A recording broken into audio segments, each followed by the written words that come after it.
Hello guys, in this video I am going to show you how to edit your profile on the Dropbox application.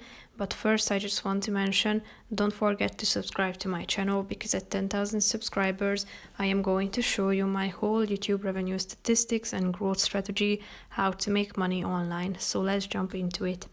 First of all, open the application on your phone and now tap on the account option down below, which is the last option, and click on edit profile at the top of the screen in the right side. Here you can add a profile picture from your Dropbox, from your gallery, or also take a picture with your phone. And here your personal details must include your first and last name as well. If you are done with adding these information, tap on the save button in the upper right corner of the screen, thereby updating your profile and saving all these information. So that's pretty much it for this video, guys. I hope you found it helpful. If you did, consider subscribing, and see you in the next video. Bye bye.